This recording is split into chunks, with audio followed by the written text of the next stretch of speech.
Change to an improper fraction. आपको एक mix fraction दी गई है 6 होल 3/4, इसमें 6 होल नंबर है और 3/4 फ्रैक्शन है, इसलिए हम इसे कहेंगे कि ये मिक्स फ्रैक्शन है, यानी कि ऐसी फ्रैक्शन जिसमें होल नंबर शामिल हो।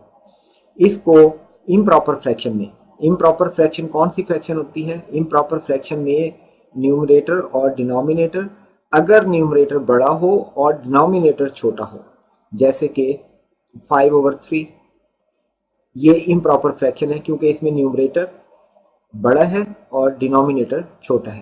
प्रॉपर फ्रैक्शन में इसका रिवर्स होगा, जिसमें न्यूमरेटर स्मॉलर होगा डिनोमिनेटर से। अब इस फ्रैक्शन को जब हम किसी भी मिक्स फ्रैक्शन को जब फ्रैक्शन फॉर्म में लाया जाता है तो वो इम्प्रॉपर फ्रैक्शन होती है, क्योंकि उसमें होल नंबर जरूर मिक्स होता है। अब इसका तरीका क्या होता है कि ये है 6 3/4, आप इस 4 को इससे मल्टीप्लाई करेंगे, ये आ जाएगा 24, फिर उसमें 3 ऐड कर देंगे, यानी कि ये हो जाएगा 27/4। अब ये आपके पास इम्प्रॉपर फॉर्म है। आपने क्या किया, 4 को, यानी कि 6 है होल नंबर, 6 को डिनोमिनेटर से मल्टीप्लाई किया और उसमें न्यूमरेटर ऐड कर दिया।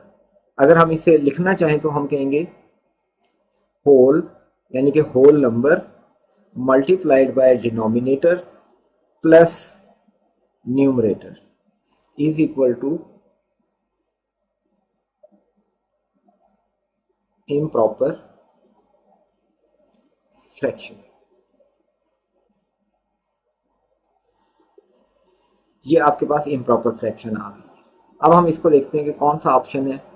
अगर हम ऑप्शंस में देखें तो एग्जैक्टली 27/4 कोई ऑप्शन नहीं है, लेकिन एक और हम देखते हैं कि अगर फॉर एग्जांपल आपके पास है 1/2, तो क्या ख्याल है, इसको हम 2/4 भी लिख सकते हैं, क्योंकि ये एक्चुअली 1/2 ही है, क्योंकि इसमें एक फैक्टर 2 है, 2 से सिंप्लीफाई होकर 1/2 आ जाएगा। इसी तरीके से हम इसको लिख सकते हैं 250/500, क्योंकि ये भी 1/2 है, 250 का डबल 500 होता है। तो इस तरह से किसी भी फ्रैक्शन को हम इम्प्रॉपर फॉर्म में होने की वजह से इसको मजीद किसी फैक्टर से मल्टीप्लाई करके इक्वल कर सकते हैं। अब यहाँ देखें कि 27 का डबल 54 है और 4 का डबल 8 है, इसका मतलब है 55/8, ये इक्वल है 27/4 के।